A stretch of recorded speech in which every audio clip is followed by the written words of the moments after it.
तो क्या हाल है हमारे प्यारे बच्चों। मैं आप सबके लिए देखिए एसएसटी का लेकर के आया हूँ फिर से आज बहुत ही अच्छा और वीवीआई क्वेश्चन लेकर आया हूँ। आज थोड़ा मेरा तबीयत उतना सही नहीं है, फिर भी मेहनत किए हैं। अभी मैडम जी क्वेश्चन बनाई है और हम आए हैं आप लोगों को पढ़ाने के लिए। ठीक है, तो आज हम लोग पढ़ेंगे इसमें वीवीआई, जो कि आपके 10th के एग्जाम में, फरवरी एग्जाम में आपको एकदम 100% आएगा, समझे। टेंथ के फरवरी के एग्जाम में आपको 100% एकदम आएगा।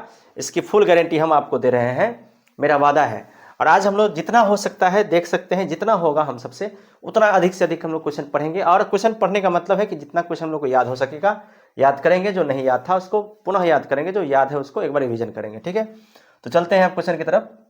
और हमको लगता है कि ये सब क्वेश्चन आप लोग को आता ही होगा, कुछ ऐसे क्वेश्चन होंगे जो आप लोग को शायद याद नहीं होगा। तो पहला क्वेश्चन है कि जर्मनी और इटली के एकीकरण में ऑस्ट्रिया की क्या भूमिका थी। तो आप सबको मालूम होगा, अपने किताब में पढ़ा होगा कि ऑस्ट्रिया और जर्मनी था। ऑस्ट्रिया जो था वो जर्मनी का और इटली दोनों का क्या था, तो सबसे बड़ा दुश्मन था, सबसे बड़ा दुश्मन था। इसी के कारण ये दोनों जो था इसका एकीकरण नहीं संभव हो पा रहा था। और इसका चांसलर का नाम क्या था, मेटरनिख। वह इन क्षेत्रों पर अपना प्रभाव बनाए रखना चाहता था। कौन? ऑस्ट्रिया चाहता था कि जर्मनी और इटली दोनों पर हमारा प्रभाव बनल रहे, मतलब बना रहे। जब तक ऑस्ट्रिया को युद्ध में पराजित कर बाहर नहीं निकाला जाएगा, सबको ये लगता था कि जब तक ऑस्ट्रिया को नहीं हरा देंगे हम लोग, तब तक हम लोग एक नहीं हो सकते हैं। तो ये सबसे बड़ा इसमें रीजन था। जब तक मतलब ऑस्ट्रिया को युद्ध से माने युद्ध में हरा कर उसको बाहर नहीं कर दिया जाए, तब तक जो है एकीकरण संभव नहीं था। किसका? जर्मनी और इटली का। यही बात इसमें लिखना है, फिर लिखिएगा तब तक इन दोनों देशों का एकीकरण संभव नहीं हो सका। तो यही इतना ही आप थोड़ा लिख दीजिएगा, थोड़ा सा पढ़ लीजिए ऐसे ही लिख दीजिएगा एग्जाम में, तो मुझे विश्वास है कि आपको नंबर मिलेगा। तो हम लोग पढ़े पहला क्वेश्चन, अब पढ़ेंगे दूसरा क्वेश्चन। एक बार इसको एक नज़र में देख लीजिए। दूसरा क्वेश्चन है कि औद्योगिकरण किसे कहते हैं। सबको मालूम होगा बाबू, औद्योगिकरण का मतलब होता है जैसे ईटाकरण माने ईटा बिछाना, औद्योगिकरण का मतलब हुआ उद्योग लगाना। ठीक है, उद्योग लगाना। तो औद्योगिकरण किसे कहते हैं? औद्योगिकरण वह प्रक्रिया है, औद्योगिकरण वह प्रक्रिया जिसमें वस्तुओं का उत्पादन हाथों के बजाय मशीनों द्वारा बड़े पैमाने पर कारखानों में किया जाता है। यानी कि जहाँ पे कोई भी वस्तु हाथ से नहीं बन के, बल्कि किससे बने बाबू? हाथ से नहीं बन के बल्कि मशीन से बने। कहाँ पे बने? कारखाना में बने। इस प्रक्रिया को क्या कहते हैं? औद्योगिकरण कहते हैं। ठीक है, इसमें नई तकनीक और वाष्प शक्ति का उपयोग होता है। यानी कि वाष्प से चलने वाली जो मशीनें होती हैं इसमें लगाई जाती हैं। भाप से चलने वाला मशीन, भाप कैसे बनता है बाबू? तो कोयला से बनता है, वाटर से बनता है। कोयला गर्म करती है वाटर को, उससे भाप बनता है।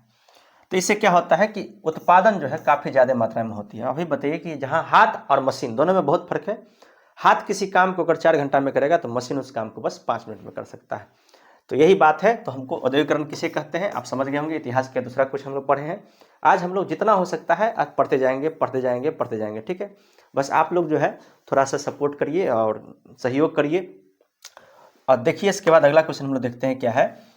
अगला क्वेश्चन क्या है, पहले ये क्वेश्चन आप देख लीजिए एक बार।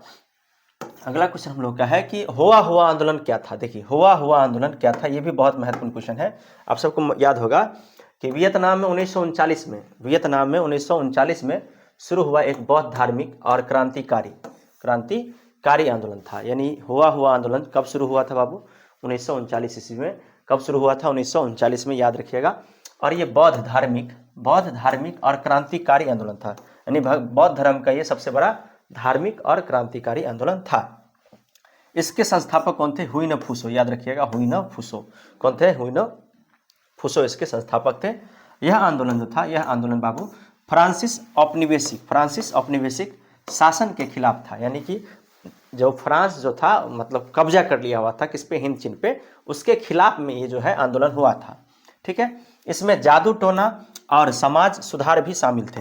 यानी इसमें जो जादू टोना जो होता था समाज में, उसको सुधारने का भी इस आंदोलन में प्रयास किया गया था। यानी कि जो बाहरी जो हम लोग झूठा जो आडंबर देखते हैं कि ऐसे कर दो वैसे कर दो, समाज में बहुत सारी ऐसी चीज़ें हैं जो कहीं ना कहीं सही नहीं है। उन चीज़ों को ठीक करने के लिए भी आंदोलन हुआ था। तो ये हम लोग का हुआ तीसरा क्वेश्चन। और मुझे पूरी उम्मीद है कि आपको याद होगा। अगर नहीं याद है बाबू तो प्लीज़ अभी मौका है, याद कर लीजिए। अब देरी किस बात की, अब तो मंजिल आ चुकी है। बस एक बार एक कदम बढ़ाना है और एक हाथ बढ़ाना है किसी चीज़ को लेने के लिए। तो अब चलते हैं हम लोग अगले क्वेश्चन की तरफ। अब चौथा क्वेश्चन देखिए हम लोग का क्या है। चौथा क्वेश्चन हम लोग का क्या है कि बोल्शेविक क्रांति के दो कारण लिखिए। देखिए बोल्शेविक क्रांति का मतलब होता है रूसी क्रांति, ठीक है। तो आप सबको ये कई बार हम पढ़ा चुके हैं यूट्यूब पे। तो इसका दो ही कारण था, एक तो जार जो कि बिल्कुल मतलब निरंकुश था, उस पर कोई अंकुश नहीं लगा सकता था, और दूसरा था कि वहाँ के मजदूरों की स्थिति क्या थी, तो बहुत दयनीय थी। थोड़ा पॉइंट इधर से उधर चला गया है, कोई बात नहीं है। पहला पॉइंट क्या है, जार की निरंकुशता, यानी जार जो था बहुत ज़्यादा निरंकुश था। तो पहला पॉइंट लिखेंगे बोल्शेविक क्रांति के कारण का कि रूस का राजा जार स्वेच्छाचारी था, यानी निरंकुश था। क्या था? निरंकुश था। और निरंकुश के साथ साथ स्वेच्छाचारी का मतलब क्या हुआ? अपने मन की सुनना, सिर्फ अपने मन की सुनना, दूसरे की नहीं सुनना, अपने मन की सुनना, दूसरे की नहीं सुनना। इसी को क्या कहते हैं? इसी को क्या कहते हैं बाबू हम लोग? तो निरंकुश कहते हैं, नहीं सॉरी, स्वेच्छाचारी कहते हैं। और जनता की समस्याओं पर उसका ध्यान नहीं जाता था, यानी जार जो था उसको जनता की बातों पर वो ध्यान नहीं देता था, उसको जो मन अपना होता था वही करता था।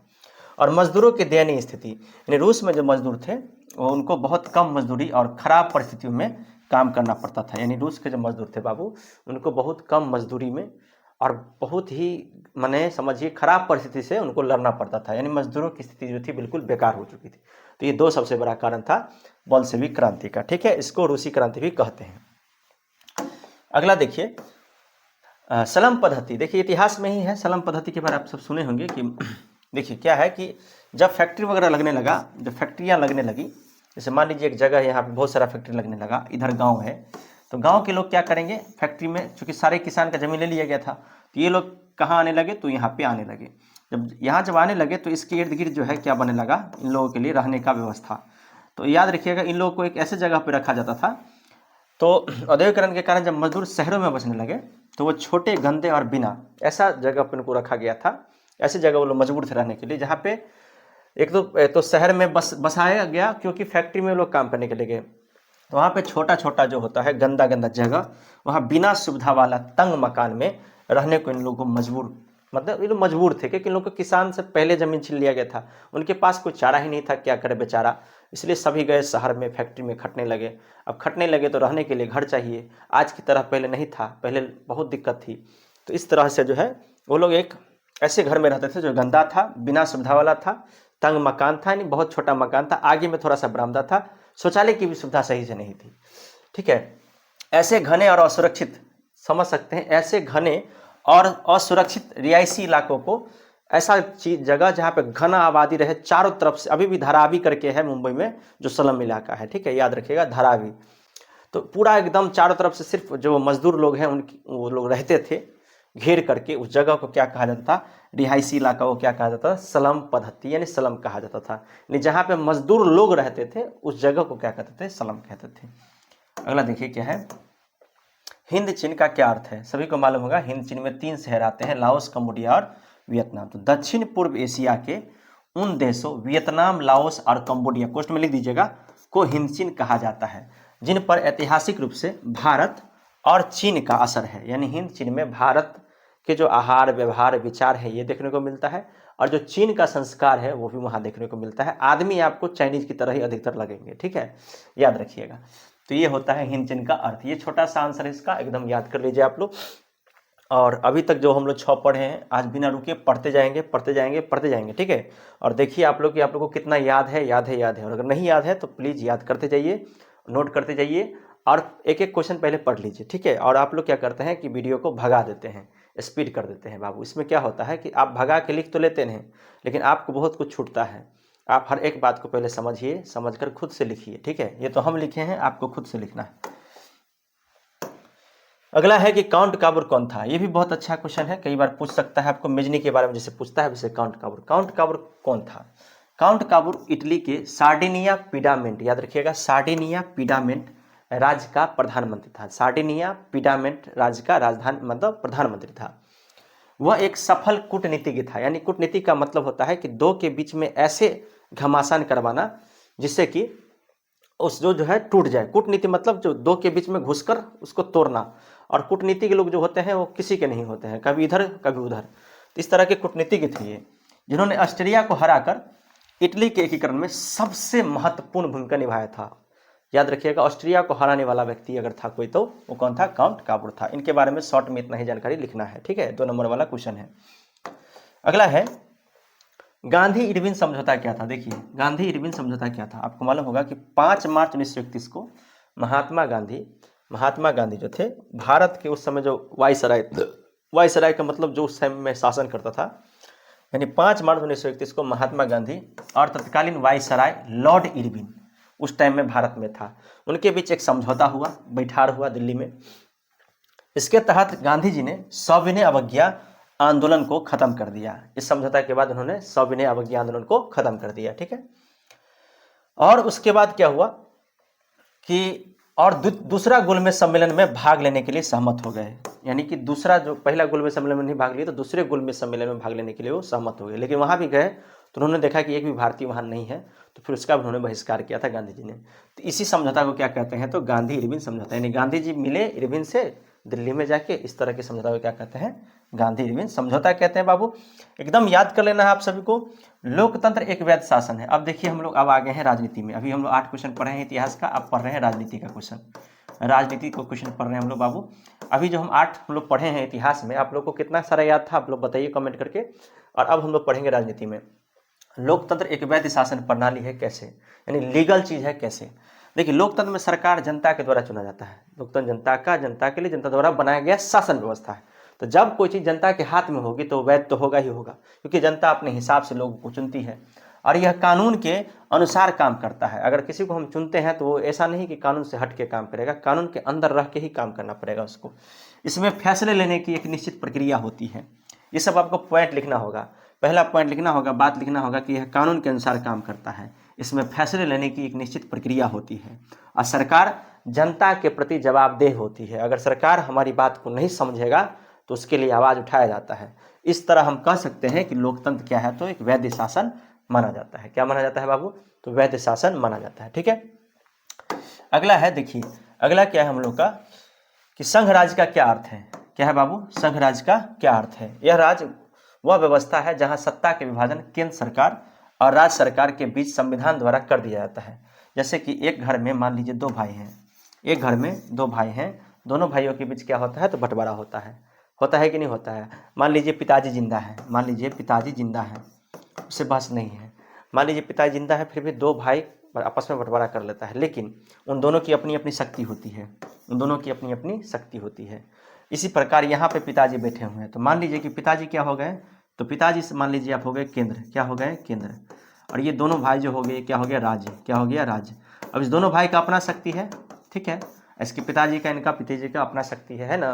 तो इसी प्रकार क्या किया गया? केंद्र सरकार जो पूरे देश का मालिक होती है, देश के मालिक कैसे हो सकता है? मतलब देश की सेवा के लिए होते हैं, और ये जो राज्य सरकार होता है ये राज्य के विकास के लिए होता है, ठीक है।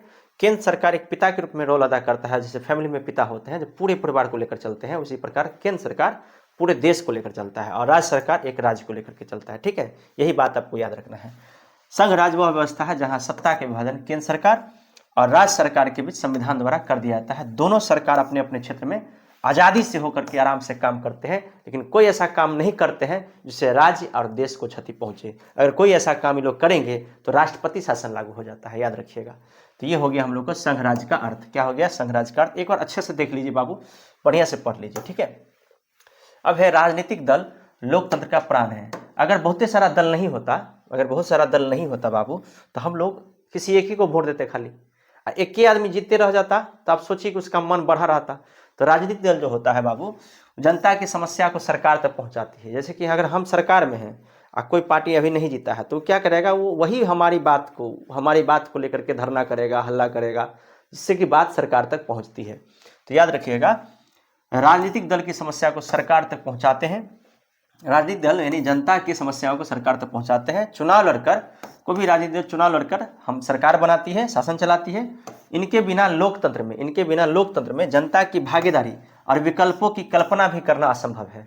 अगर राजनीतिक दल नहीं होगा बाबू, तो न ही तो कोई लोकतंत्र में जनता आएगी सामने, और न ही किसी को कोई भागीदारी होगी, और न ही कोई विकल्प होगा। वही बात कि सिर्फ एक ही आदमी अगर रह जाए, एक ही दल रहेगा, तो भाई कोई विकल्प ही नहीं रहेगा, कोई कल्पना ही नहीं करेगा। भाई एक ही आदमी जब है तो किसको लोग चुनेगा?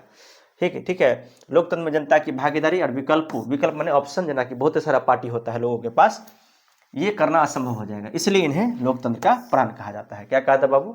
लोकतंत्र का प्राण कहा जाता है। तो हम लोग पढ़े अभी 11वां क्वेश्चन। अब देखिए हम लोग इसके बाद चलते हैं 12वां क्वेश्चन में। सत्ता में साझेदारी का क्या अर्थ है, कई बार पढ़ा चुके हैं, वैसे फिर भी पढ़ लीजिए। मान लीजिए एक रोटी में कई सारे आदमी का हिस्सा बन जाए और सब मिलजुल के बांट के खाए तो कितना अच्छा रहेगा। तो वही होता है सत्ता में साझेदारी। सरकार की शक्तियों का समाज के विभिन्न समूहों और स्तरों, चाहे केंद्र सरकार हो, चाहे राज्य सरकार हो, चाहे स्थानीय सरकार हो, सब जो है भागीदारी होते हैं मतलब सिस्टम में सारे चीज़ आते हैं। सिस्टम में मुख्यमंत्री भी आता है, मंत्री भी आता है, विधायक भी आता है, मुखिया भी आता है, अलग अलग जाति के लोग भी आते हैं, अलग अलग धर्म के लोग भी आते हैं। तो इन सारे सिस्टम को जोड़ दिया जाए तो इसको क्या कहते हैं हम लोग, सत्ता में साझेदारी। ठीक है। सरकार की शक्तियों को समाज के विभिन्न समूहों और स्तरों पर में बांटना सत्ता में साझेदारी कहलाता है। इससे आपस में टकराव कम होता है। जब ऐसे देखिए, जब क्या कहें कि एक रोटी में कई सारे लोग एक जगह बैठकर अगर खाएंगे साथ साथ तो उनके बीच क्या बढ़ेगा, प्रेम बढ़ेगा। तो इसी प्रकार सत्ता में अगर जब सरकार की शक्ति जब समाज के अलग अलग जगहों पर भी बढ़ जाएगी, सभी सर सिस्टम का अंग बन जाएंगे, सभी को सिस्टम के तहत चलना होगा, सभी एक साथ मिलकर चलेंगे, तो कहीं ना कहीं क्या होगा, सत्ता में साझेदारी उसी को कहते हैं। और इससे आपस में जो टकराव होता है, जो दूरी होती है, वो क्या होता है, खत्म होता है और शासन व्यवस्था क्या होती है, तो मजबूत बनता है। ठीक है, ये हो गया हम लोग का सत्ता में साझेदारी का अर्थ। तो आज हम लोग को बिना रुके पढ़ना है और बढ़िया से पढ़ना है। अब है सांप्रदायिकता किसे कहते हैं। ये सबसे घिनौनी चीज होती है। देखिए क्यों कहते हैं हम, सांप्रदायिकता जो होता है ना, ये हम लोग को आपस में धर्म के नाम पे तोड़ देता है। किस नाम पे तोड़ता है बाबू, धर्म के नाम पे तोड़ता है। कैसे, सांप्रदायिकता किसे कहते हैं, तो जब कोई समूह अपने धर्म को दूसरे धर्मों से श्रेष्ठ मानने लगता है, जब कोई एक धर्म अपने धर्म को दूसरे धर्म से श्रेष्ठ मानने लगता है और अपने धार्मिक हित के लिए, खाली अपना धर्म के लिए ही समाज में ऐसा ऐसा बात सब बोलता है, ऐसा ऐसा मतलब वैमनस्य फैलाता है, यानी गंदगी फैलाता है, तो उसे क्या कहते हैं, सांप्रदायिकता कहते हैं। यानी अपने धार्मिक हित, यानी सिर्फ अपन धर्म के लिए समाज में गलत प्रचार करना, गलत चीज फैलाता है लोग, तो उसे क्या कहते हैं, सांप्रदायिकता कहते हैं। क्योंकि इससे क्या होता है, मान लीजिए हम हिंदू हैं तो मुस्लिम के लिए भड़काऊ भाषण दे रहे हैं, मुस्लिम है तो हिंदू के लिए भड़काऊ भाषण दे रहे हैं, इससे दोनों धर्म के बीच क्या होगा, झगड़ा होगा। इसी को क्या कहते हैं हम लोग, सांप्रदायिकता कहते हैं। क्या कहते हैं बाबू, सांप्रदायिकता कहते हैं। अगला क्वेश्चन देखिए, परिवारवाद क्या है बाबू। ये तो सबको मालूम होगा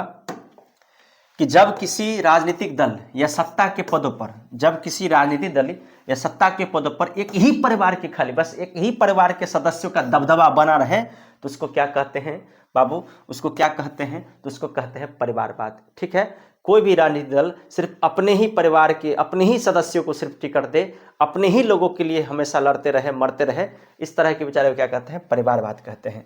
और इसमें क्या होता है, जैसे हम नेता है तो हमारे बेटा मूर्खो चपाट है ना, तो ये हमारे बेटे बनेगा मंत्री, ये सबसे बड़का घिनौना चीज है। ठीक है, जब किसी राजनीतिक दल या सत्ता के पदों पर एक ही परिवार का सब आदमी का दबदबा रहता है, एक ही आदमी का दबदबा रहता है, और उसमें योग्यता के बजाय पारिवारिक संबंध देखा जाता है, इसमें योग्यता नहीं देखा जाता है कि मैट्रिक पास है कि इंटर पास है, बल्कि अपन परिवार के है ना तो उसको टिकट दो, अपना पारिवारिक संबंध के आधार पर टिकट या पद दे दिया जाता है, तो इसे ही क्या कहते हैं, तो परिवारवाद कहते हैं।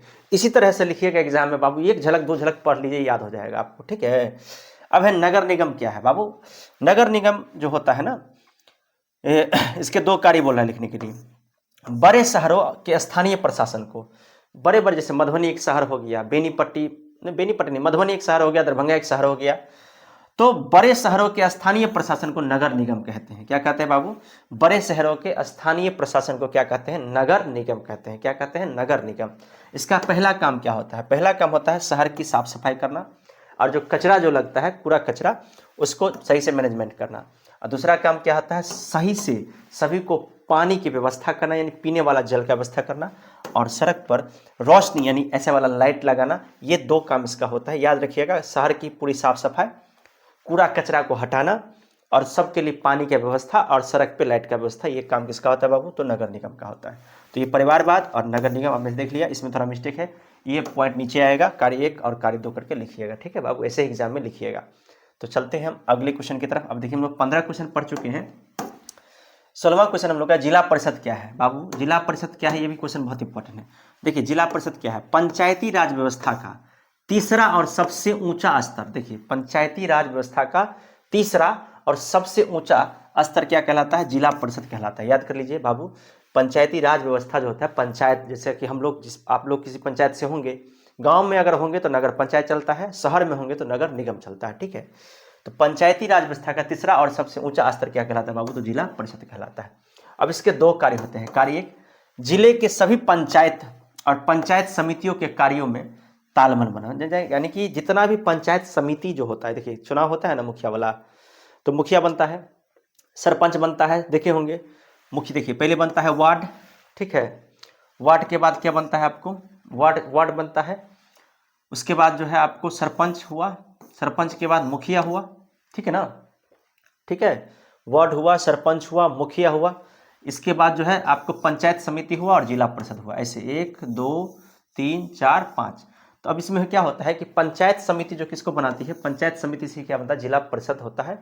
जिला परिषद का काम क्या होता है कि जितना भी पंचायत समिति उस जिला में है, मान लीजिए अलग अलग पंचायत से 6 गो पंचायत समिति है, तो उस पंचायत के मुखिया, सरपंच और भी जो लोग हैं उनके बीच, उस पंचायत समिति के बीच आपसी तालमेल को मजबूत करना, पंचायत और पंचायत समिति के काम में कामों का तालमेल करना, उसके समन्वय करना, यानी उस पर कंट्रोल करना, ये किसका काम होता है, जिला परिषद का। और जिला के विकास के लिए वर्ष में वार्षिक प्लानिंग बनाना, ये वार्षिक योजना बनाना कि जिला का विकास आखिर कैसे होगा, इसी को क्या कहते हैं हम लोग, जिला परिषद। पहला काम यहाँ लिखिएगा, पॉइंट थोड़ा ऊपर नीचे चला गया है, कार्य 1 और कार्य 2, ठीक है बाबू। तो आप लोग हमें बताइए कि आप लोग को अभी तक जो क्वेश्चन आप लोग पढ़ रहे हैं, आप लोग को कैसा लग रहा है, और अगर अच्छा लग रहा हो बाबू तो प्लीज़ शेयर करिए, कुछ विद्यार्थी तक शेयर करिए, जिससे कि उनको बताइए कि भैया आप लोग जाकर तैयारी करिए। देसी जी गुरु जी हमारे चैनल का नाम है भैया, और सब्सक्राइब भी करिएगा भैया, देख सकते हैं आप, सब्सक्राइब भी करिएगा, प्लीज़ सब्सक्राइब भी करिएगा। और इससे भी आगे अभी हम लोग चलेंगे, अभी रुकेंगे नहीं, अभी हम लोग को आगे भी बढ़ना है, ठीक है। अगला है कि नगर पंचायत के कार्य लिखे, ठीक है, नगर पंचायत के कार्य लिखे। तो नगर पंचायत उन क्षेत्रों में काम करती है, नगर पंचायत उन क्षेत्रों में काम करती है जो गांव से शहर में बदल रहे हैं, जो गांव से शहर में बदल रहे हैं, ठीक है। वहां पे कौन काम करता है, तो नगर पंचायत काम करता है। नगर पंचायत किसको कहते हैं बाबू, नगर पंचायत उन क्षेत्रों में काम करती है जो गांव से शहर में बदल रही है। जैसे बेनीपट्टी क्या हुआ, पहले एगो नगर पंचायत बन रहा है, जिसमें जो पहले गाँव था अब शहर की तरह बन रहा है। इसके मुख्य कार्य होते हैं जल की सुविधा देना, जल निकालने की सिस्टम देना, सभी जगह पर जो है मतलब हॉस्पिटल का व्यवस्था देना, और सड़क का निर्माण करना। ये सारा काम ब्लॉक जितना भी होता है ना हम लोग का, ये ब्लॉक वाला काम, उसके बाद जो छोटा मोटा ग्रामीण सड़क वाला काम सब, उसके बाद अस्पताल वगैरह सब। पहला जो अस्पताल होता है, सबसे पहला स्तर का अस्पताल पंचायत में एगो होता है, उसके बाद बेनीपट्टी में होता है। तो इस तरह इसको क्या कहते हैं, तो नगर पंचायत कहते हैं। क्या कहते हैं, नगर पंचायत। जहाँ पे ब्लॉक, जिसको हम लोग प्रखंड बोलते हैं ना बाबू, एक तरह से उसको आप बोल सकते हो नगर पंचायत, ठीक है। किस नगर पंचायत से, तो बेनीपट्टी नगर पंचायत से है। और आपको किस विधानसभा से है, तो विधानसभा अलग होता है, लोकसभा अलग होता है। देखिए क्या क्या होता है, देख सकते हैं। एक होता है पंचायत, याद रखिएगा, एक होता है पंचायत, पंचायत के बाद होता है प्रखंड, ठीक है, प्रखंड के बाद होता है बाबू जिला, जिला के बाद होता है बाबू प्रमंडल, और प्रमंडल के बाद क्या होता है, कितने प्रमंडल है बिहार में, 9। प्रमंडल के बाद क्या होता है, राज्य, ठीक है, याद रखिएगा। पंचायत, प्रखंड, जिला, प्रमंडल, राज्य, और तब क्या बनता है बाबू, देश बनता है, ठीक है, देश बनता है, याद रखना है इस चीज़ को। अब देखिए प्रखंड जो होता है उसको नगर पंचायत कह सकते हैं, नगर पंचायत कह सकते हैं, नगर पंचायत के अंतर्गत आ जाता है। जिला जो होता है नगर निगम के अंतर्गत आ जाता है, किसके अंतर्गत बाबू, नगर निगम के अंतर्गत आ जाता है, ठीक है। इस तरह से आप लोग को याद रखना है बातों को, ठीक है। तो नगर पंचायत समझ में आ गया, एक बार पढ़ लीजिए अच्छे से, देख लीजिए। तभी हम लोग पढ़े हैं। अब आर्थिक विकास और आर्थिक वृद्धि से क्या आशय है। अब हम लोग चले आए हैं अर्थशास्त्र के प्रश्न में। कहाँ पे आगे बाबू, अर्थशास्त्र। अर्थशास्त्र का प्रश्न हम लोग पढ़ने के लिए आ चुके हैं। अब अर्थशास्त्र में चलते हैं। अभी तक हम लोग इतिहास और राजनीति का पढ़े हैं, इतिहास और राजनीति का हम लोग क्वेश्चन पढ़े हैं। तो अभी तक हम लोग 17 क्वेश्चन पढ़े हैं। अब आप बताइए कि 17 क्वेश्चन में आपको कितना क्वेश्चन आता, ठीक है, और आप लोग प्लीज कमेंट करके बताइए। तो अब आर्थिक विकास और आर्थिक वृद्धि का क्या आशय है, ये हम लोग का क्वेश्चन है। अर्थशास्त्र हम लोग पढ़ेंगे। आर्थिक विकास, देखिए विकासशील देशों में, जैसे भारत विकासशील देश है, विकासशील देशों में होने वाले सकारात्मक बदलाव को क्या कहते हैं, आर्थिक विकास कहते हैं। जैसे जीवन में, रहन सहन में हम लोग का सुधार हुआ, उसको क्या कहेंगे, आर्थिक विकास। अमेरिका जैसा देश जो हुआ, विकसित देश में जब लोगों की आमदनी बढ़ने लगे, अमेरिका में जैसे देश में, तो उसको क्या कहते हैं, आर्थिक वृद्धि। यही फर्क है दोनों में, ठीक है, यही अंतर है दोनों में, याद रखिएगा इसको, एकदम आसान है, इजी है, ठीक है। अब देखिए 18 नंबर हम लोग का हो गया, बहुत ही आसान सवाल था। अब है 19 और 20, बहुत अच्छा क्वेश्चन है। देखिए 19 में है कि वस्तु विनिमय प्रणाली क्या है। आज के ज़माने में लोगों के पास पैसा है तो लोग कुछ खरीद लेते हैं, लेकिन एक ज़माना था जब मुद्रा नहीं था। मुद्रा नहीं था तो लोग को क्या करना पड़ता था, वह प्रणाली जिसमें एक वस्तु के बदले दूसरी वस्तु का लेन देन किया जाता है उसे क्या कहते हैं, वस्तु विनिमय प्रणाली कहते हैं। क्या कहते हैं बाबू, वस्तु विनिमय प्रणाली कहते हैं। एक वस्तु के बदले दूसरा वस्तु। इसमें पैसों का प्रयोग नहीं होता है, यानी इसमें रुपया का नहीं। एगो सामान हम आपको आलू दिए, आप हमको प्याज दीजिएगा, मान लीजिए हम आपको मान लीजिए गेहूं दिए तो आप हमको उसके बदले में मान लीजिए कि सिक्का मैंने कुछ दिए हमको, ठीक है, कुछ मतलब कि तेल दिए मान लीजिए, सोचिए। इसको क्या कहते थे, वस्तु विनिमय प्रणाली। विनिमय का मतलब होता है अदला बदली। क्या होता है बाबू, अदला बदली। एटीएम और डेबिट कार्ड, आज के डेट में ऐसा कौन आदमी नहीं होगा जिसके पास एटीएम और डेबिट कार्ड नहीं होगा। एटीएम कार्ड के माध्यम से हम किसी भी समय मशीन से पैसे निकाल सकते हैं, इसी को हम क्या कहते हैं, एटीएम कार्ड। वैसे पूरा लिखिएगा, ऐसे लिख सकते हैं, एटीएम कार्ड का पूरा नाम ऑटोमेटिक टेलर मशीन होता है, एटीएम का फुल फॉर्म। और इस मशीन से निकालने के लिए कार्ड दिया जाता है जिसको हम एटीएम कार्ड कहते हैं। अगर एटीएम कार्ड पूछेगा तो, एटीएम पूछेगा तो वही मशीन के बारे में लिखना है। और डेबिट कार्ड क्या होता है, डेबिट कार्ड क्या होता है, सीधे हमारे बैंक खाते से जुड़ा होता है जिससे हम खरीदारी या भुगतान कर सकते हैं। डेबिट कार्ड का मतलब होता है ऐसा कार्ड जो सिर्फ आपको खरीदारी करने के लिए दिया जाता है, जो लिंक रहता है कहाँ से बाबू, तो जो लिंक रहता है हमारे बैंक से, उसको क्या कहते हैं, डेबिट कार्ड। क्या कहते हैं बाबू, डेबिट कार्ड। ठीक है, दोनों में फर्क है, दोनों में फर्क है। एक हो गया एटीएम जिससे हम पैसा निकाल सकते हैं, एक हो गया डेबिट कार्ड जो है एक मतलब समझिए कि रक्षक की तरह होता है। जैसे कहीं भी गए, कोनो सामान घटी हो गया तो आपके पास डेबिट कार्ड रहेगा, उसके मशीन में स्विप कर दीजिए, सामान ले लीजिए, उसको क्या कहते हैं, डेबिट कार्ड कहते हैं। तो इस प्रकार एटीएम और डेबिट कार्ड से आप क्या समझते हैं, तो यही आपको लिखना है दोनों के बारे में। अगला देखिए अब क्या है, मुद्रा किसे कहते हैं भैया। मुद्रा तो सब जानते होंगे, मुद्रा किसे कहते हैं सब जानते होंगे कि मुद्रा वह माध्यम है जो वस्तुओं और सेवाओं के लेन देन के लिए सभी जगह, सर्वमान्य माने सभी जगह, सभी रूप में, सभी जगह पर स्वीकार किया जाता है, जैसे कि रुपया, डॉलर आदि। ठीक है, सभी जगह का रुपया याद कर लीजिएगा, कहाँ का रुपया क्या है, जैसे कि नेपाल में टका है, भारत में रुपया है, अमेरिका में डॉलर है, ऐसे करके यूरो है, ऐसे करके आपको याद कर लेना होगा। ऑब्जेक्टिव में आपको बहुत सारा मिलेगा। ठीक है, तो मुद्रा वह माध्यम है जो वस्तुओं और सेवाओं के लेन देन के लिए सभी जगह यानी समान रूप से स्वीकार किया जाता है, इसको क्या कहते हैं, मुद्रा कहते हैं। अगला हम लोग का देखिए, राष्ट्रीय आय या प्रति व्यक्ति आय की परिभाषा। देखिए राष्ट्रीय आय या प्रति व्यक्ति आय, राष्ट्रीय आय का मतलब क्या होता है, देखिए एक वर्ष में किसी देश में उत्पादित सभी वस्तु, यानी एक वर्ष के अंदर जितना भी वस्तु उत्पादित हो रहा है, जितना भी वस्तु उत्पादित हो रहा है, उस वस्तु और सेवा। अब कहिएगा सर जी सेवा क्या होता है, जैसे आप हम डॉक्टर हैं, मान लीजिए हम इलाज करते हैं लोगों का, हम कमाते हैं, सरकार को हम टैक्स देते हैं कि नहीं देते हैं, तो हमारी कमाई का जानकारी किसके पास है, सरकार के पास है, तो वो हो गया सेवा। ठीक है, और मान लीजिए वेतन पाते हैं तो क्या हो गया, जैसे वेतन पाते हैं हम लोग तो वो भी सेवा हो गया। जैसे कि रिटायर करते हैं तो पैसा मिलता है, तो सेवा किए तब ना हमको सरकार पैसा दे रही है। शिक्षक का काम, वकील का काम, डॉक्टर का काम हो गया सेवा वाला। अब वस्तु का मतलब हो गया जितना सामान बनता है देश में, उसका जो कुल बिक्री होता है उसको क्या कहते हैं, वस्तु। तो वस्तु और सेवा, कितना वस्तु हुआ और कितना सेवा लोगों ने दिया, उसके बदले में लोगों को कितना मेवा मिला। ठीक है, उस दोनों को जोड़ा जाता है, और जोड़ने के बाद जो कुल रुपया होता है उसको क्या कहते हैं, राष्ट्रीय आय कहते हैं। क्या कहते हैं, राष्ट्रीय आय। प्रति व्यक्ति आय, जब देश की कुल आय को कुल जनसंख्या से भाग दिया जाता है। देखिए जब देश की कुल आय देख लीजिए, कुल आय माने राष्ट्रीय आय, कुल आय की जगह पर क्या लिखेगा आप, इसको राष्ट्रीय आय भी कह सकते हैं। राष्ट्रीय आय बट्टा कुल जनसंख्या, इसका फॉर्मूला होता है कुल जनसंख्या।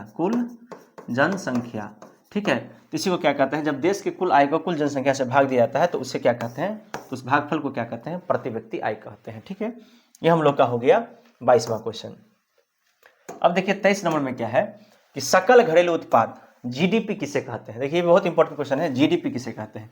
एक वित्तीय वर्ष में, यानी एक साल में, एक वित्तीय वर्ष होता है 31 मार्च से लेकर, इस 31 मार्च से लेकर अगले 31 मार्च को क्या कहते हैं, वित्तीय वर्ष कहते हैं। ठीक है, एक वित्तीय वर्ष में किसी देश की भौगोलिक सीमा के भीतर, यानी कोनो देश के सीमा के अंदर उत्पादित समस्त अंतिम वस्तु तक और सेवा के, यानी जितना भी वस्तु माने बना है पूरे साल वित्तीय वर्ष में, अंतिम वस्तु को सुइया तक की बात कर रहा है, और सेवाओं के कुल मौद्रिक मूल्य को क्या कहते हैं, तो सकल घरेलू उत्पाद कहते हैं। इसको जीडीपी कहते हैं, ग्रॉस डोमेस्टिक प्रोडक्ट कहते हैं। ठीक है, सकल घरेलू उत्पाद कहते हैं। ये हो गया हम लोग का 23 नंबर क्वेश्चन। अब है वैश्वीकरण या भूमंडलीकरण क्या है। ये भी क्वेश्चन आप लोगों ने पढ़ा होगा, हम तो कई बार पढ़ा चुके हैं कि विश्व के विभिन्न अर्थव्यवस्थाओं को एक दूसरे के साथ जोड़ना ताकि उनके बीच वस्तु का आदान प्रदान हो सके, सर्विस लोग दे सके, नई नई कंपनियां यहाँ पे आके सर्विस दे सके, या हम लोग जाके कहीं पर काम कर सके, कोई कंपनी आके पूंजी लगा सके, और कोई कोई कंपनी अपना टेक्निक माने तकनीक का जो है, जैसे कि मान लीजिए टेस्ला कंपनी आया, यहाँ पे सैटेलाइट लगाएगा या सैटेलाइट के माध्यम से हम लोग को इंटरनेट दिया, इसको क्या कहेंगे, तकनीक का निर्बाध प्रवाह। क्या कहेंगे, तकनीक का निर्बाध प्रवाह हो सके, इसी को क्या कहते हैं, वैश्वीकरण कहते हैं। इस लाइन सबको याद रखिएगा, जोड़ना कि क्यों जोड़ना चाहता है दुनिया की अर्थव्यवस्था को, ताकि वस्तु, सेवा, पूंजी और टेक्निकल यानी तकनीक का क्या हो सके, निर्बाध प्रवाह हो सके, यानी आदान प्रदान हो सके। इसकी जगह आप क्या लिखिएगा, आदान प्रदान लिख सकते हैं, आदान प्रदान हो सके, वैश्वीकरण कहलाता है। क्या कहलाता है बाबू, वैश्वीकरण कहलाता है। ये आप लिख लीजिएगा, ऐसे करके लिख लीजिएगा, ठीक है। अगला है उपभोक्ता संरक्षण अधिनियम क्या है। देखिए उपभोक्ता संरक्षण अधिनियम क्या है। देखिए भारत सरकार के द्वारा 1986 में लागू कानून, यह कानून उपभोक्ताओं को धोखाधड़ी, मिलावट और कम वजन जैसी समस्याओं से बचाने के लिए और उनकी रक्षा करने के लिए बनाया गया था। कब बनाया गया था बाबू, 1986 में। किसके द्वारा, भारत सरकार के द्वारा।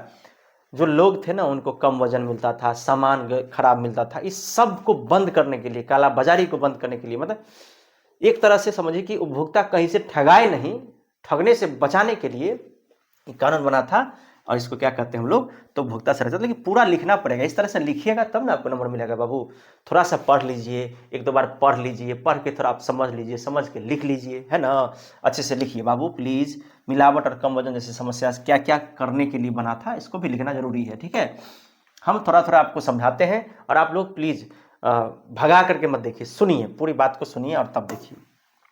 उपभोक्ता के कर्तव्य को लिखे। देखिए बाबू, एक ग्राहक है आप, अगर उपभोक्ता है तो आपको सामान खरीदते समय रसीद, बिल लेना चाहिए। और सभी सामान पर एगो कुकरो लीजिएगा ना तो उस पर ISI मार्क ऐसा रहता है, ऐसा मार्क रहता है मारा हुआ, ठीक है।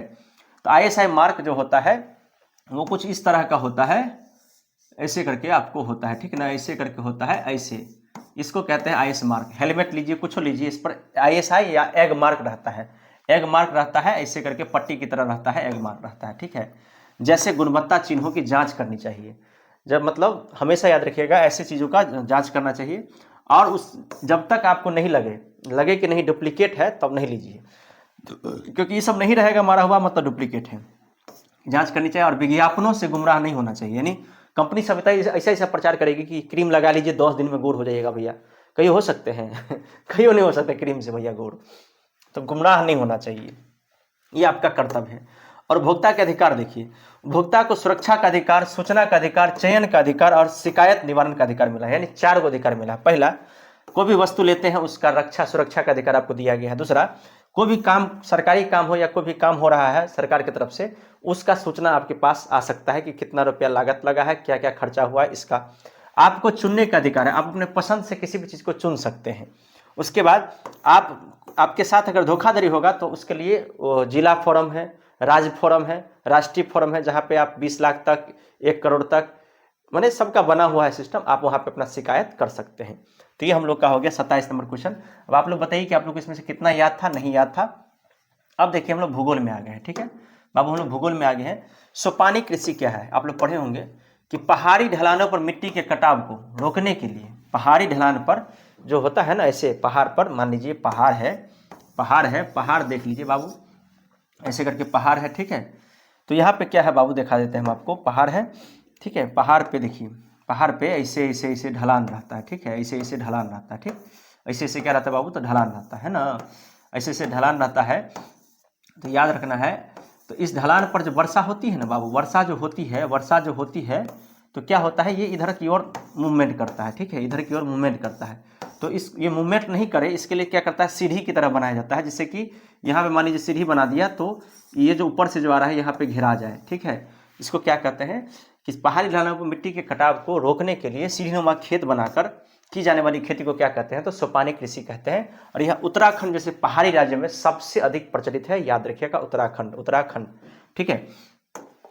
अब देखिए हम लोग का 29 नंबर क्वेश्चन है कि मिश्रित कृषि किसे कहते हैं। बाबू ये भी बहुत अच्छा क्वेश्चन है। जब खेती के साथ साथ पशुपालन भी किया जाता है तो उसे क्या कहते हैं, मिश्रित कृषि। लेकिन इसका एक और आंसर होगा कि जब एक ही खेत में अलग अलग फसल उगाया जाए तो इस तरह की खेती को क्या कहते हैं, मिश्रित खेती। और उसमें जैसे लिख दीजिएगा एग्जाम्पल में, गेहूं प्लस सरसों, यानी गेहूं के साथ सरसों की खेती करना। और ये भी हो सकता है कि जब खेती के साथ साथ हम लोग पशुपालन भी करते हैं और तो उसे भी मिश्रित, इससे किसान की आय क्या होती है, तो दुगुनी हो जाती है। ये क्वेश्चन भी आप ऐसे लिख सकते हैं। अगला क्वेश्चन देखिए कि भारत में सड़कों के प्रकार देख सकते हैं बाबू। इस पे आपको भारत में सड़कें जो होती है मुख्य रूप से 4 प्रकार की होती है। पहला राष्ट्रीय राजमार्ग होता है, पहले ग्रामीण सड़क होता है, पहला क्या हुआ बाबू, ग्रामीण। ये क्या करता है, गांव को गांव से जोड़ता है बाबू, गांव को गांव से जोड़ता है, ठीक है। दूसरा हो गया जिला सड़क। दूसरा क्या हो गया बाबू, जिला सड़क। जिला सड़क क्या करता है बाबू, जिला सड़क क्या करता है, तो जिला सड़क का काम होता है गांव को जिला से जोड़ना है। गांव को जिला से जोड़ती है कौन, जिला सड़क। गांव को जिला से कौन जोड़ती है, जिला सड़क। और उसके बाद हो गया राज्य सड़क। राज्य सड़क क्या करता है बाबू, स्टेट हाईवे क्या करता है, तो स्टेट हाईवे का काम क्या होता है बाबू, तो स्टेट हाईवे का काम क्या होता है, जिला को जिला से जोड़ना, जिला को जिला से जोड़ती है, उसको क्या कहते हैं, स्टेट हाईवे। और उसके बाद क्या है, राष्ट्रीय क्या करता है बाबू, राष्ट्रीय क्या करता है, तो राष्ट्रीय क्या करता है कि प्रत्येक राज्य को राज्य से जोड़ देता है, प्रत्येक राज्य को राज्य से जोड़ देता है। इतना लिखना पड़ेगा आपको, ग्रामीण, इसको पॉइंट बाय पॉइंट बना के लिखना पड़ेगा। और इसके अलावा एक और सड़क होती है सीमांत सड़क, जो कि जहाँ पे बॉर्डर है देश का, वहाँ पे ये सीमांत सड़क जो आसानी से हम बॉर्डर पे सभी चीज़ पहुँचा सके, ये संकीर्ण होती है, थोड़ा सा कम चौड़ा होता है और रास्ता भी उतना जहाँ पे नहीं जा सकता वहाँ पे सीमांत सड़क बनाए जाते हैं, तो ये बॉर्डर पे होते हैं, ठीक है। ये हमारे देश के कई सारे बॉर्डर पे ऐसा सीमांत सड़क आपको देखने को मिलेगा। और लिख दीजिएगा इसमें कि यह सड़क खास करके हमारे देश के सीमा के आसपास होता है, जहां हम सेना को अधिक से अधिक सामग्री पहुंचा सके, उसी में इसका उपयोग किया जाता है। तो ये 4, 1, 2, 3, 4 और ये क्या हो गया, तो 5वां सड़क हो गया, ठीक है बाबू। इसको ऐसे लिखिएगा आप, ठीक है। इसमें हम शॉर्ट में लिखे, इसको आप थोड़ा विस्तार से लिख दीजिएगा। अब है स्वर्णिम चतुर्भुज राजमार्ग क्या है बाबू, ये भी बहुत इंपॉर्टेंट क्वेश्चन है। यह भारत की एक ऐसी विशाल राजमार्ग परियोजना है जिसके द्वारा देश के 4 प्रमुख नगर दिल्ली, मुंबई, चेन्नई और कोलकाता को आपस में जोड़ा जाता है। और यह सड़क परिवहन का सबसे बड़ा, माने हम लोग के भारत का सबसे बड़ा सड़क इसको मान सकते हैं, क्योंकि ये चारों दिशाओं को जोड़ देता है आपस में, ठीक है। तो ऐसे आप लिख सकते हैं, 1-2 लाइन इसमें डायलॉग आप मार सकते हैं लास्ट में, कोई दिक्कत नहीं बाबू। अब देखिए ये पढ़ लीजिए इसको एक बार अच्छे से। अब है पूरब, पश्चिम, उत्तर, दक्षिण गलियारा। देखिए ये भी जो है हमारे देश का गौरव सड़क सब है ये सब।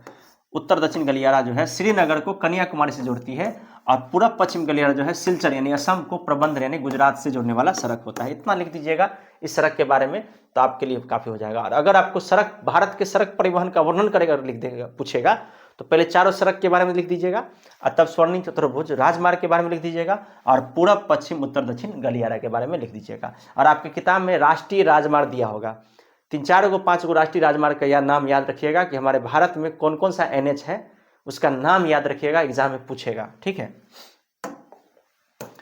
अगला है कि भारत की प्रमुख फसलें, तो आपको याद होगा 3 गो फसल होता है। वो खरीफ फसल होता है जो आपको जून से सितंबर में होता है। कब होता है बाबू, जून से सितंबर में होता है, याद रखना है, जून से सितंबर में होता है, ठीक है। और उसके बाद है रबी, गेहूं, चना, ये सर्दी के समय में होता है, यानी अक्टूबर से लेकर मार्च के बीच में ही होता है। अक्टूबर से लेकर मार्च के, अक्टूबर में होता है गेहूं, और उसके बाद समझ ना जनवरी फरवरी तक होता है। हाँ, तो आप मान सकते हैं कि मार्च, इसको लिख सकते हैं आप, मार्च, ठीक है। और जायद जो होता है तरबूज, ककड़ी, गर्मियों के समय में होता है, यानी अप्रैल से लेकर के, अप्रैल से होता है ये, अप्रैल से, अक्टूबर से मार्च अप्रैल में होता है ये, ठीक है ना। अप्रैल से क्या होता है, जून तक आपको चलता है, अप्रैल से जून तक गर्मी रहती है लगभग, तो तरबूज, ककड़ी गर्मी के समय में चलता है। तो ये 3 तरह का फसल है, 1, 2, 3, इसको याद रखिएगा भारत के प्रमुख फसल में।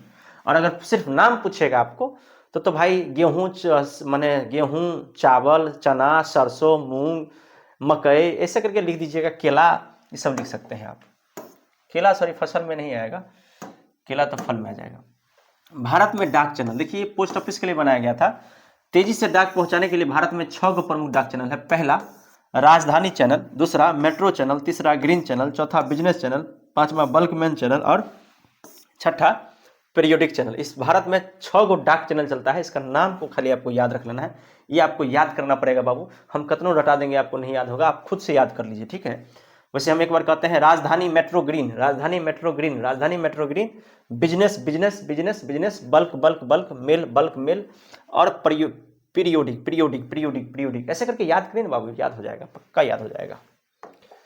तो हम लोग 34 सवाल पढ़ चुके हैं। हम लोग का 35 सवाल है कि बहुउद्देशीय परियोजना क्या है। ठीक है, ऐसी नदी घाटी परियोजना जिससे एक साथ कई उद्देश्यों की पूर्ति होती है। ठीक है, ऐसा परियोजना जिससे एक साथ बहुत सारा जो है प्रॉफिट होता हो, बहुत सारा उद्देश्य की पूर्ति होता है, बहुत सारा लाभ होता हो, जैसे सिंचाई, बिजली उत्पादन, बाढ़ को रोकना और मछली पालना। इसे ही हम क्या कहते हैं, बहुउद्देश्य, यानी बहु माने बहुत सारा उद्देश्य के लिए जो योजना बना है उसको क्या कहते हैं, बहुउद्देश्य परियोजना। जैसे सिंचाई करना, बिजली उत्पादन करना, बाढ़ को रोकना और मछली पालना। तो ये सब आप लिख सकते हैं। ये हो गया हम लोग का 35। अब है 36, नदी घाटी परियोजना और उसके लाभ। देखिए, नदियों पर बांध बनाकर जल का प्रबंधन करना क्या कहलाता है, नदी घाटी परियोजना कहलाता है। इसका लाभ क्या है, वही सब होगा, सिंचाई करना, जल विद्युत का उत्पादन करना और पर्यटन का विकास करना, जाकि कि वहाँ पे ऐसा नदी को ऐसा घेरा जाए, इस डिजाइन से वहाँ घेरा जाए, पुला बनाया जाए कि जो लोग घूमने के लिए आए ना तो फोटो खिंचाए, माने अच्छा लगे उनको लोगों को। तो इसको क्या कहते हैं बाबू, नदी घाटी योजना, और इसके लाभ यही हो गया। ठीक है, बहुउद्देशीय परियोजना का ही ये अंग है। ठीक है, अब इसके बाद चलते हैं सोन नदी घाटी परियोजना के बारे में पूछ रहा है। सोन नदी घाटी परियोजना, देखिए यह बिहार की सबसे पुरानी योजना है। ठीक है, यह बिहार की सबसे पुरानी योजना है। इसका मुख्य उद्देश्य दक्षिण पश्चिम बिहार के सूखा को, दक्षिण पश्चिम बिहार में जो सूखा है इसको पूरी तरह से खत्म करने के लिए, सिंचाई की सुविधा उपलब्ध करवाने के लिए और जल से बिजली बनाने के लिए जो है इस योजना का विकास किया गया था। इसका नाम क्या है बाबू, सोन नदी घाटी परियोजना। क्या है बाबू नाम इसका, सोन नदी घाटी परियोजना। ठीक है, अब देखिए अगला, देखिए कोसी नदी घाटी परियोजना। देखिए ये भी क्वेश्चन मस्त है। यह परियोजना कोसी नदी पर बाढ़ को रोकने और सिंचाई के लिए बनाई गई है। इसके तहत हनुमान नगर जो नेपाल में पड़ता है बाबू, पर माने हनुमान नगर में भारत और नेपाल दोनों के सहयोग से हनुमान नगर में बांध बनाया गया, जिससे बिहार का उत्तरी हिस्सा क्या होता है, इसे लाभान्वित होता है, इससे बिजली भी पैदा होती है, इससे सिंचाई भी होता है, इससे मछली भी पाला जाता है। ठीक है, कोसी नदी के बारे में देखिएगा, इसको बिहार का शोक भी कहा जाता है बाबू। और इसी इलाके से हम लोग भी हैं। लघु और कुटीर उद्योग में क्या फर्क है, यानी कुटीर उद्योग जो घर के सदस्यों द्वारा कम पूंजी में चलाए जाते हैं, जैसे टोकरी बनाना, इसको क्या कहते हैं, कुटीर उद्योग। ठीक है, जिसमें मशीन और थोड़े थोड़े अधिक मेहनत के साथ थोड़ा पूंजी भी लगता हो, जैसे प्लास्टिक का कारखाना, पावरोटी का कारखाना या कुछ ऐसा ब्रेड वगैरह बिस्कुट का, उसको क्या कहते हैं हम लोग, लघु उद्योग कहते हैं। तो इसको एक दो लाइन में आप लिख सकते हैं, कोई दिक्कत नहीं है, बहुत बड़ा क्वेश्चन नहीं। और भारत में सीमेंट उद्योग का बारे में थोड़ा सा आपको वर्णन कर देते हैं हम। देखिए, भारत विश्व का दूसरा सबसे बड़ा सीमेंट वाला देश है। ठीक है, जहां पे सीमेंट बनता है। इसका पहला कारखाना 1904 में चेन्नई में लगाया गया था। कहां पे लगाया गया था बाबू, चेन्नई में। इसके लिए चूना पत्थर जो होता है मुख्य कच्चा माल होता है सीमेंट उद्योग के लिए। ठीक है, सीमेंट उद्योग के लिए क्या होता है बाबू, चूना पत्थर। तो देखिए अभी हम आप लोग पढ़ाए 40 क्वेश्चन, और मैं सवेरे 6 बजे से मैं पढ़ा रहा हूं। अभी मेरा लगभग 13-14 घंटा से हम पढ़ा रहे हैं। क्लास में भी बहुत पढ़ाए हैं और उसके बाद भी पढ़ा ही रहे हैं। तो अब थोड़ा सा मुझे भी लग रहा है कि अब मुझे आराम करना चाहिए। तो आप लोग पहले ये बताइए कि आप सबको ये 40 क्वेश्चन में कितना क्वेश्चन आपको याद था। सबसे पहला स्ट्रेटेजी आपको तैयार करना है कि 40 में से जितना याद था उसको नहीं लिखना है। जो नहीं याद है उसको बार बार पढ़ के एक जगह पर लिखिए नहीं, पहले हमको सुनिए, और जो नहीं याद है उसका आप लोग रिविजन करिए।